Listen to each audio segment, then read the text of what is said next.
Welcome back, Internet guys, to the Sci-Cast. We are now on episode 18. And we are going to be talking about the Wonder products courtesy of NASA.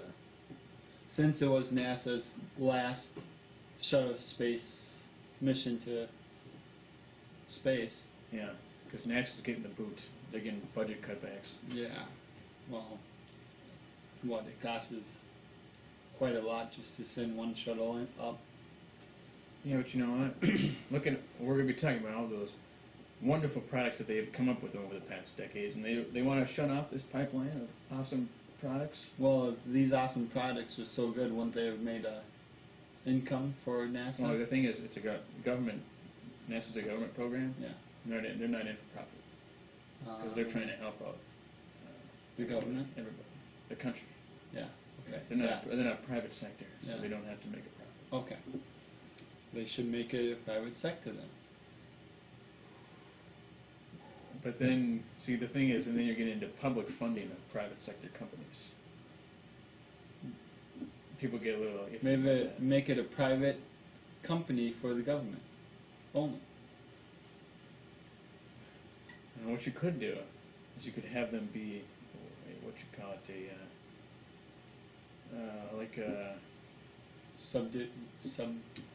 a contractor. Yeah. Like government says, okay, I need you, but that's different because the government contracts companies to build a specific thing, while NASA comes up with its own stuff and happens to come up with awesome materials. Unlike the awesome materials it didn't make. Yeah. Well, from both of us, me and Heyman here. Oh, by the way, I'm Dr. J. I'm Heyman. And when you think of NASA's products that they've come up with, most people think Tang, Velcro, Teflon.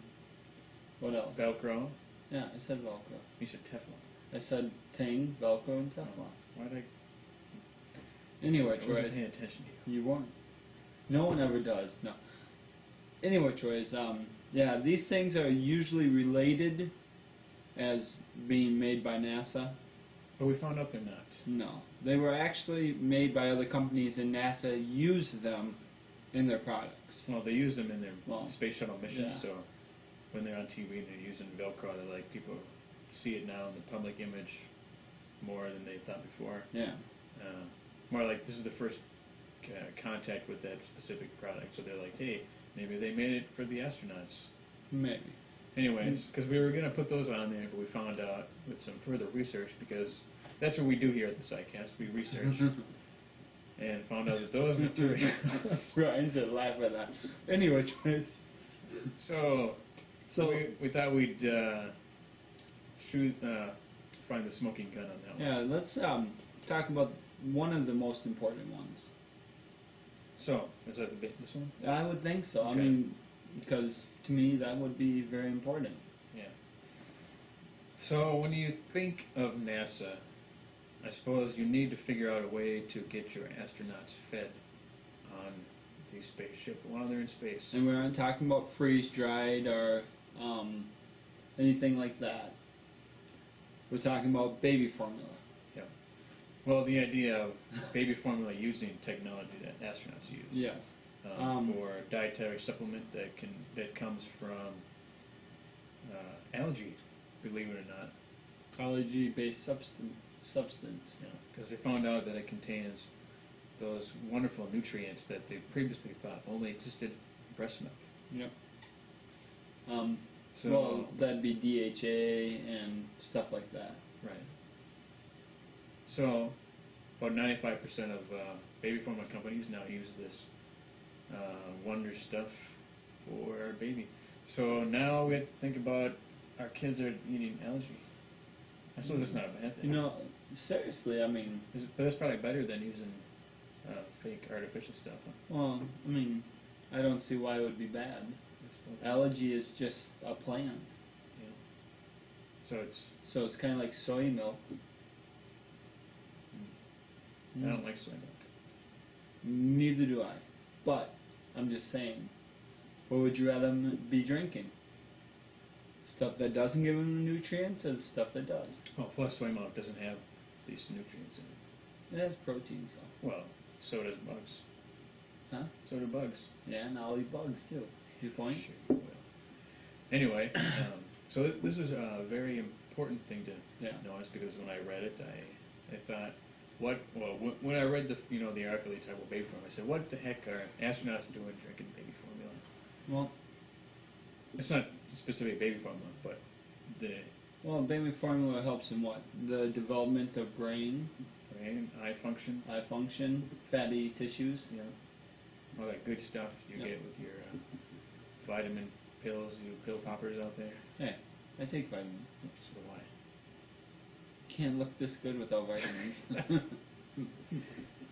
Could you just imagine if I didn't take them? No. Too short.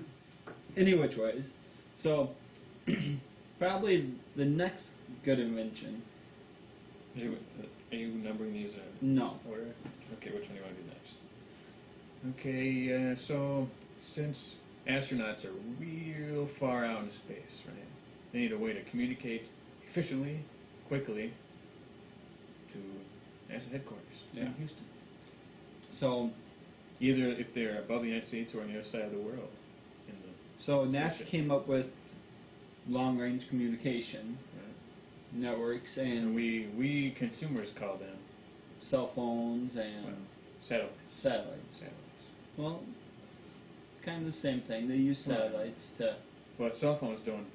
Satellite phone, yes, but cell phones don't use satellites. They use cell towers, which cell towers are connected to the satellites. Well, either which way, it still uses a satellite. Yeah. Okay. So, now, the thing with that, though, is they send the satellites up to communicate back and forth. They were doing it even before we even sent people up, according to the article. What article? That doesn't make any sense. Why would astronauts need them if they're not up there yet? Huh? I'm telling you. I think it was in the first. Is it the first one? Yeah. Just keep clicking. It's got to be one of the last ones. That's it, probably to be our next one right there.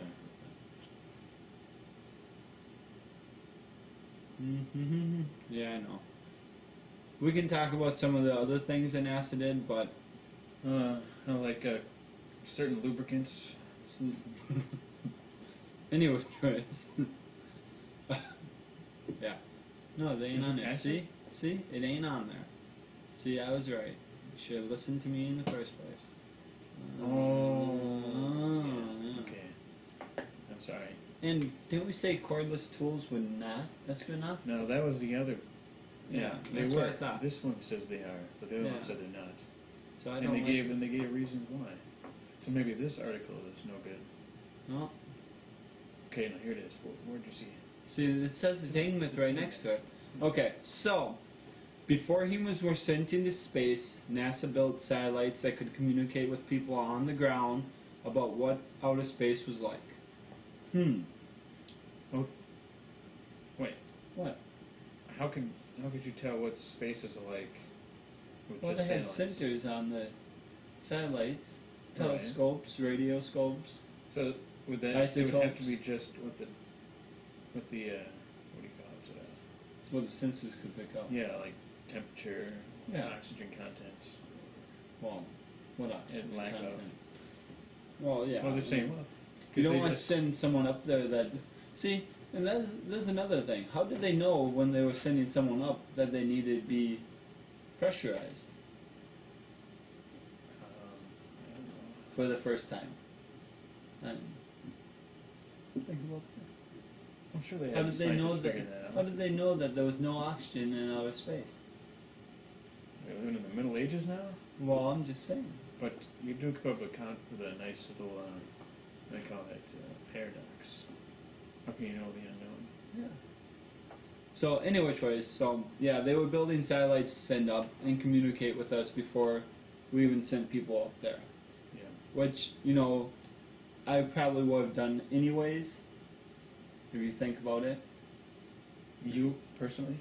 Well, if I was a scientist, I would have probably sent one up first because of the fact when the people are up there, you want them to be able to communicate with you.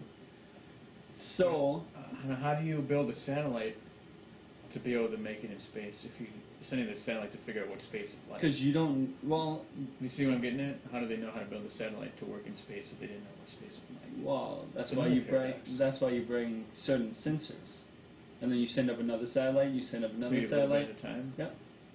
So, well, no, you could bring one out with all the sensors on it, and whatever sensors didn't work, you could reconfigure them and send up a new satellite with just that sensors. Right. Okay. Yeah, okay. We'll just go with that. Yeah. So, that was that one. Knowledge bomb. So, our next one. No, this is from mine. Yeah. I know which one this is. But I hate having to click and wait. Okay, the next one we're going to talk about is the artificial heart pump. Yes, you heard us. Artificial heart pump. Now you say, what did NASA have to do with hearts? Well, I suppose absolutely astronauts have nothing. hearts. Right. But not the way you think. Yeah. Because nothing in this world is invented for what it was designed for. It's always the accidents. Yeah. Or something taken out of and put into something new. So, I'll let you describe this one. So NASA needs they have these small little fuel lines, lots of them because they use lots of jet fuel, and they needed a small fuel pump. So, what else needs a fuel pump? Well, not necessarily a fuel pump, but a small pump about the size of 1 inch in diameter, weighing less than 4 ounces. Your heart, when people need a little stimulation in the cardio cortex. Oh. So, So yeah. what? No moving parts, no... It has one moving part. Oh, does it? Okay, it has one moving part and no shaft sails at all.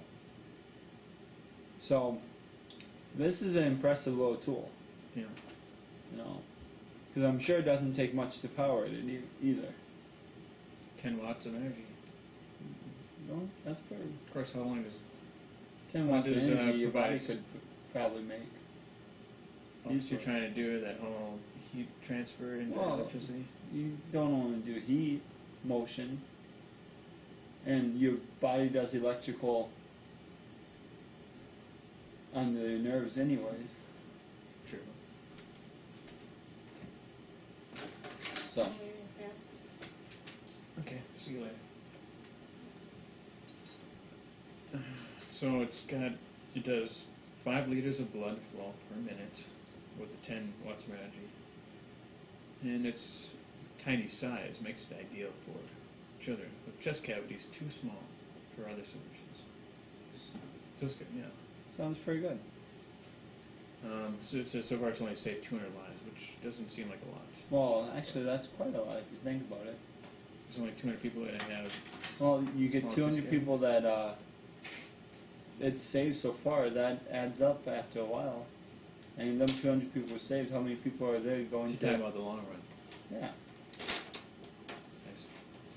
I mean, what if they turn into being a scientist or a doctor, or how many What lives if are they they saved then? What if they become drug addicts?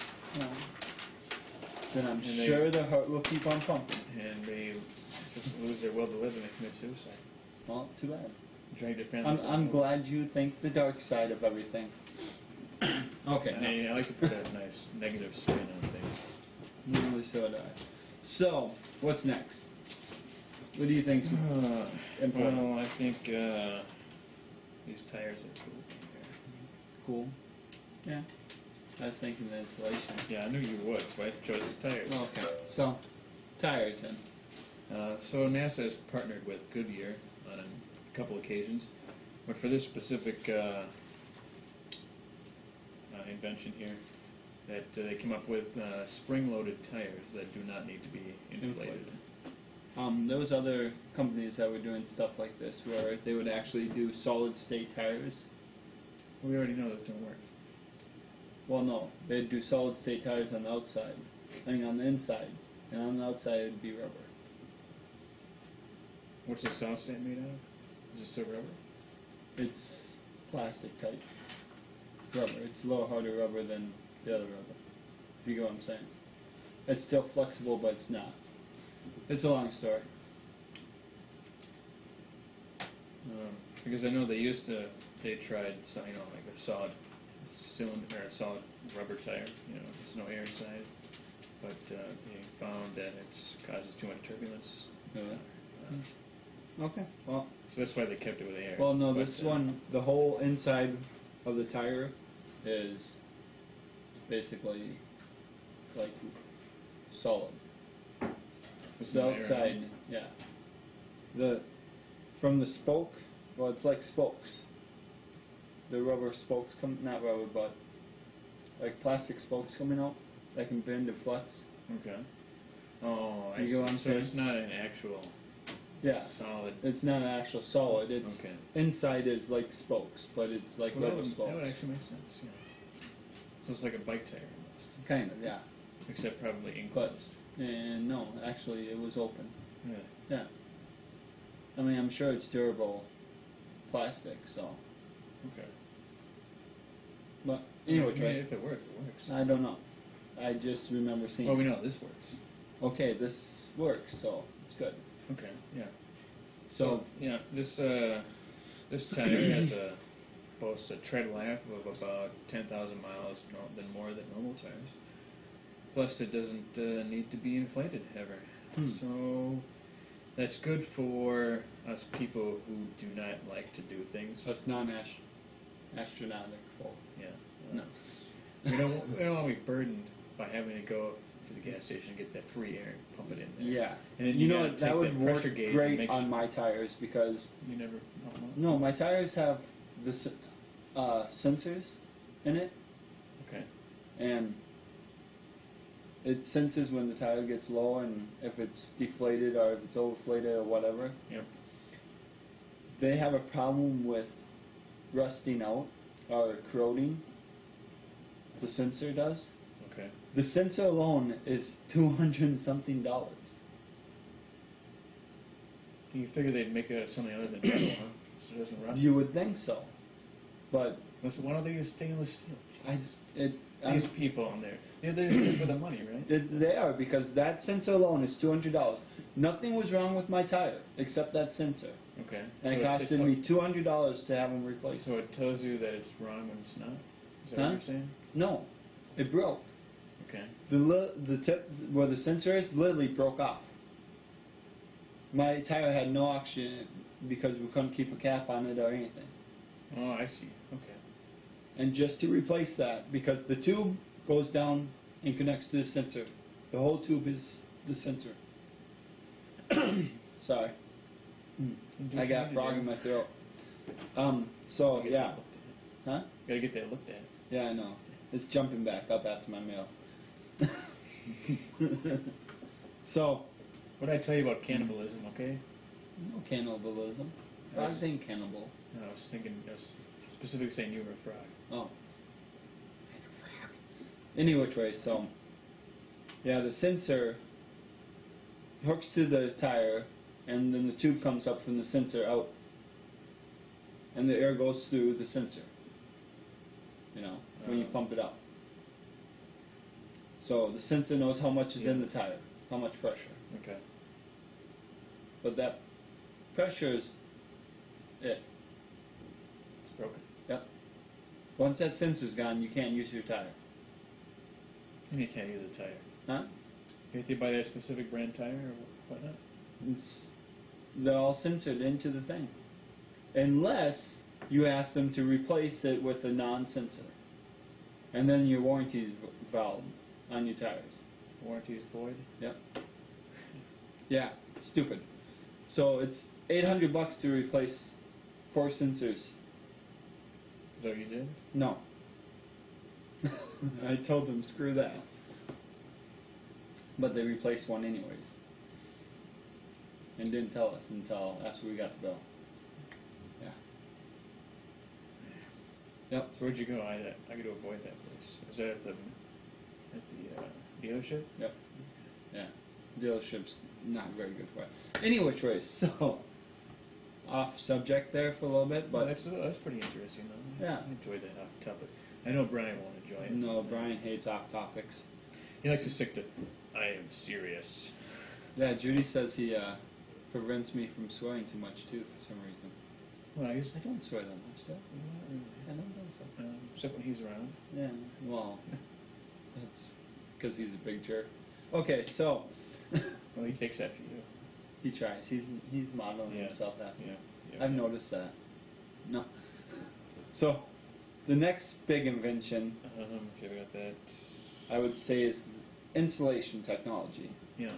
So I We're know talking about- you're thinking insulation stuff you got in your walls. Well, that's what it is. But that's what they use it for. You're right. It is. But that's not what it was originally designed for. No, it's designed for other things, but the insulation in your walls is fiberglass Traditionally. Yes. traditionally, unless you got older You gotta house, work- then it's newspaper.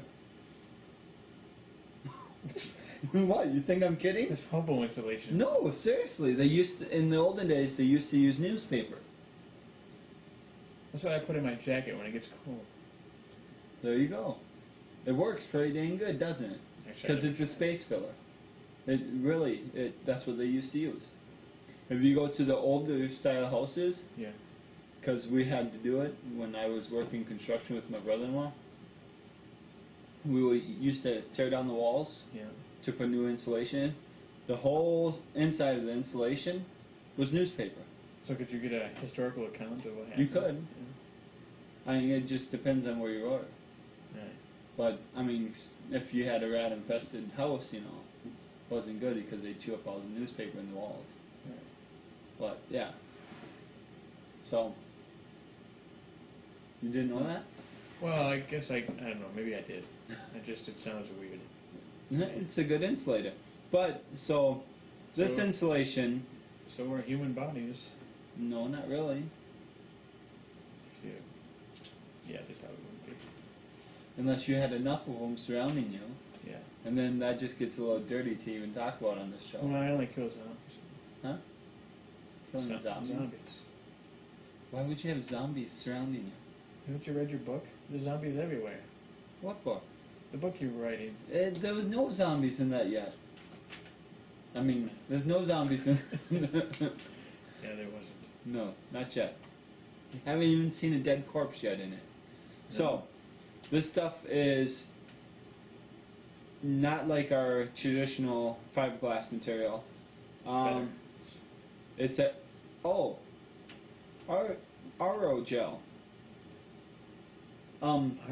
Aerogel. Remember I was talking about diamonds one day and aerogel?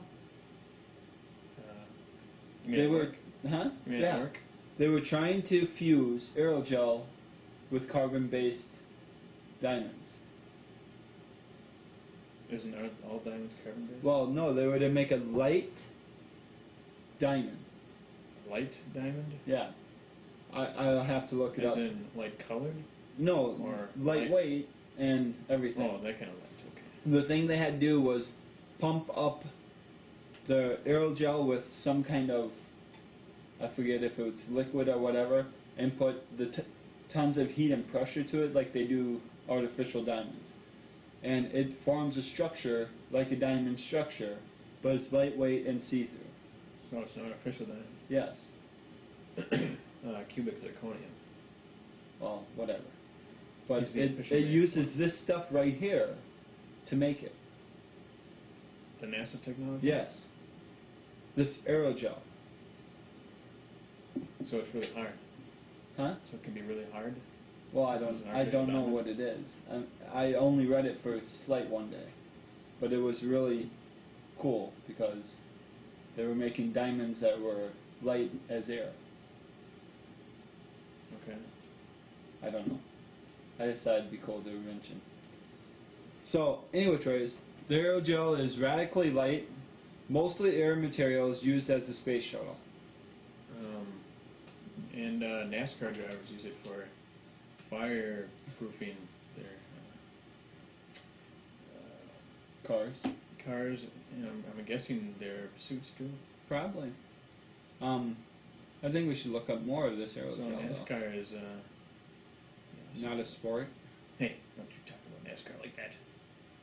Yeah, again, not a... Oop, not... Why did you do that? Okay. Because... There you go. Oh, thanks. Control V. Here we go. Lowest bulk density of any known porous solid. Wow. You know what we should do though? What? Go back. You got the mouse. Don't tell me to go back. Type in diamond. Diamond. There we go. Here, New Age aerogel. There we go. It says new, not New Age. Whatever. It's New Age. It's new. Technically, any new is New Age. See, it's even on Pop Science. See? That means it's awesome. Better Popular awesome. Science is a great publication. Yes. So, anyway, Trace, this gel, well, it's like a foam arrow, something, you know. But So if it's a foam, it's probably not very hard like a diamond. well, see, and that's what they're doing is they're making Or it like is a diamond. strong as a diamond but flexible? I don't know. See, all I know is once it comes up, I'll tell you. Well, it's not my internet. It must be. There it goes. Okay. So, see, that's what it looks like. Anyways, diamonds are the hardest It substance. looks like she's holding a cloud. Well, see. Okay. That's what it looks like, a cloud. In a cube form. Not So, a cumulus form. Here we go. Looking for a challenge, scientists at Lawrence Livermore National Laboratory decided to combine these substances and turn out a spongy, translucent version of a girl's best friend. So, Well, I What? guess I shouldn't say what that is online. what? A girl's best friend. Bob? Bob is always a girl's best friend. I don't know about this. Betty operated boyfriend. That was what I was getting at. So, anyways, the result is a diamond aerogel, definitely the least dense diamond ever, and perhaps one of the most valuable aerogels ever. Both aerogel and diamond have interesting qualities such as substances that combine their properties could be useful for, say, optics, quantum computing, or structural engineering, among other possibilities. So, aerogels are porous, diffuse rigid materials resembling a solid block of smoke in appearance. A cloud. Okay, a cloud.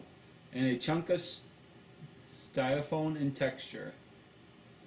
They are used to insulate space shuttles, pick up cosmetic particles, and even, as home insulation. They're made by constructing a gel and removing the liquid through whatever.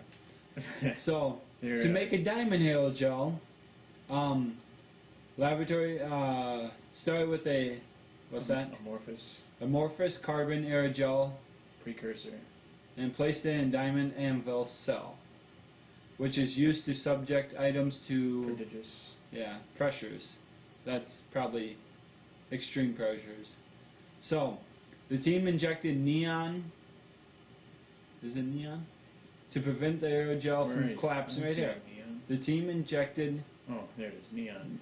Is that neon? Yeah. Aerogel from collapsing under the pressure and subject to the substance to 21, 22.5, and 25.5 gigapascals. There. What's a pascal? That's about 200 to 250 times the pressure of the bottom of the marine trench. I'm guessing it's pressure related. Yes. So it takes about 18 gigapascals to make a synthetic diamond, which is kind of cool. Well, I suppose that's how you would make a real diamond. Hmm? It's got to have a lot of pressure. And heat. What? You want to make a real diamond? No. No, I was getting at something sexual in nature. Pressure and heat. What is it with you and sexual? I think you needed, never mind. No, you understood it. That's how you make a diamond. You said pressure and heat. Well, okay. Well, that's how you make a kid, too.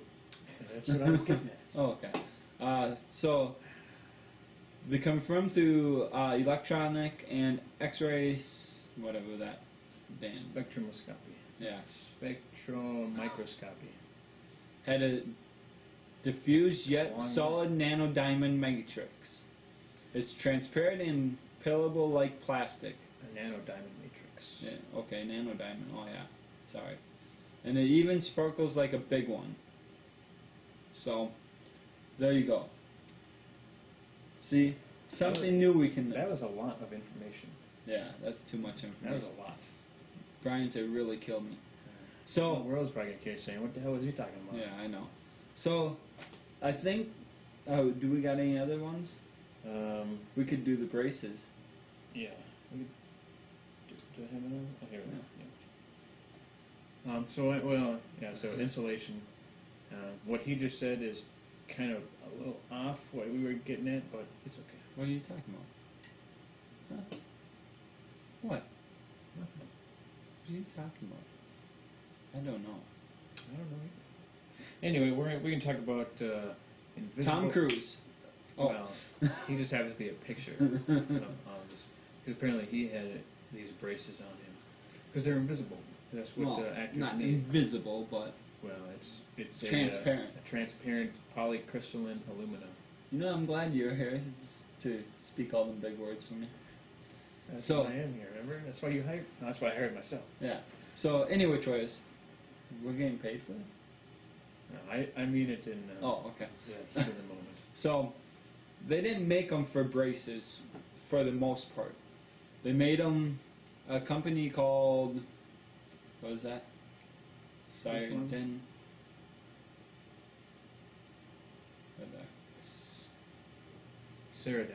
Ceradyne developed TPA in conjunction with NASA. TPA, translucent polycrystalline aluminum. Okay. To protect the infrared antenna on heat-seeking missile trackers. So, what that means is, when you have a heat-seeking missile coming at you, they won't attack you.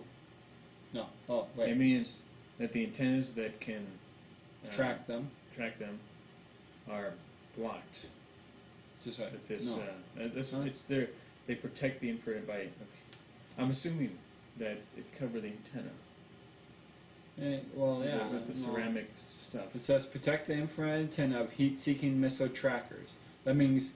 Right. When... So heat-seeking missiles can't track it. I'm guessing it covers it. No. Okay, what are you thinking? I'm thinking it protects the missile antenna that seeks the heat. So it doesn't get damaged, so it can still find the heat signatures. Oh. It's on the missile. Yes, it's on the missile. Oh. That's why it's protecting the antenna. I understand. Okay. Why would you need it to protect the other antenna? That's just what I got out of it. Okay. So, anyway, Troy, so it protects the antenna from getting damaged while it's flying through to kill someone. Anyway, Troy. Well, I need to protect now to destroy later. Yeah. So, another company, Unitech, right? Yeah. Right. Wow. Was working on a new design for dental braces, a design that would be more... Because everybody knows when you have braces like myself... I've never had braces like yourself. Well, I didn't have the invisible ones. No, I didn't have the real ones. Well, that makes sense.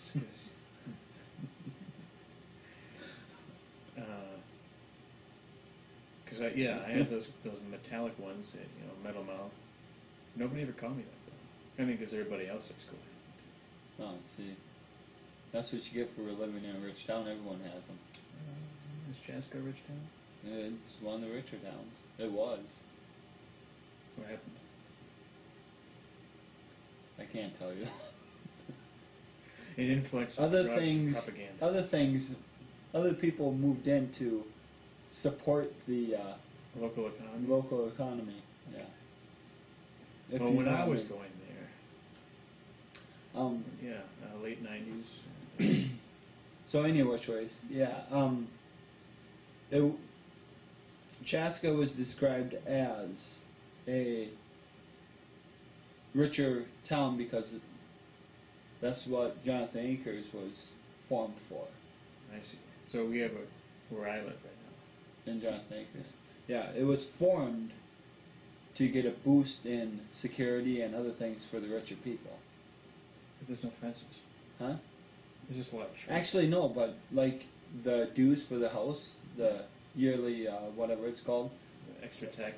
Well, it's not tax. It's yearly dues or whatever. Tax. It's tax, yes. Somebody likes tax. But all that goes to extra police in Chaska, extra other things in Chaska, all the pathways. Yeah, I knew about that, Yeah, the extra police, the extra pathways, and stuff like that. They have a bunch of parks scattered Yep. around too. That was all done for the dues of Jonathan Akers. But it was the rich folks that decided this. Okay. So, there. Now you get some little history too. You don't even live here. I did live here. Oh, that's right, you did. Yeah. For 3 years. No, 2 years. Yeah, 2 years. Now you moved to Waconia. Yep. Didn't want to, but, you know. Yeah. So, anyways. So, yeah, so if Tom Cruise can use this amazing technology, that means everybody should be able to. yeah, I'm assuming this stuff is durable, tough. Well, yeah, it's a type of ceramic, so it's going to be... Well, I'm assuming because, well, I was thinking ceramic as in plastic, but there's a different kind of ceramic in that. I remember taking a ceramics course in high school. And making them little balls. No, I didn't make balls. You just I made built bowls.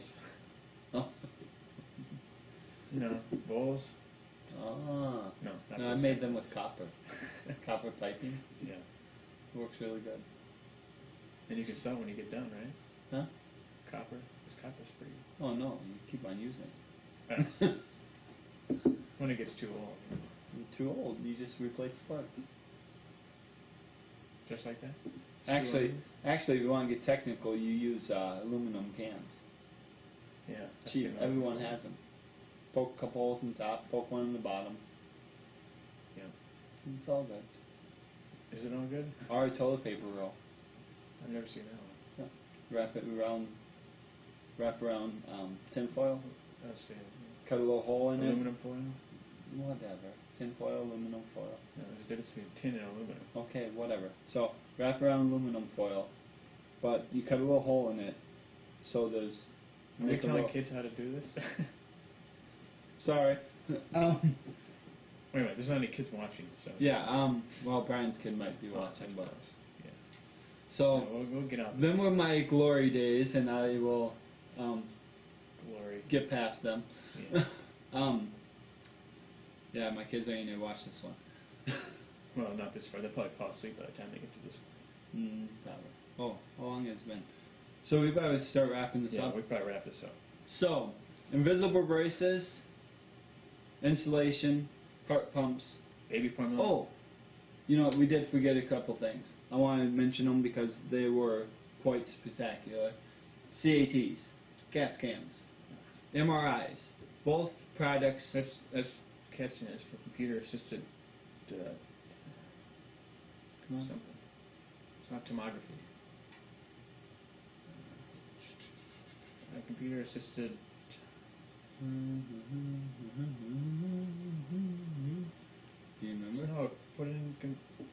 What? Google. Oh.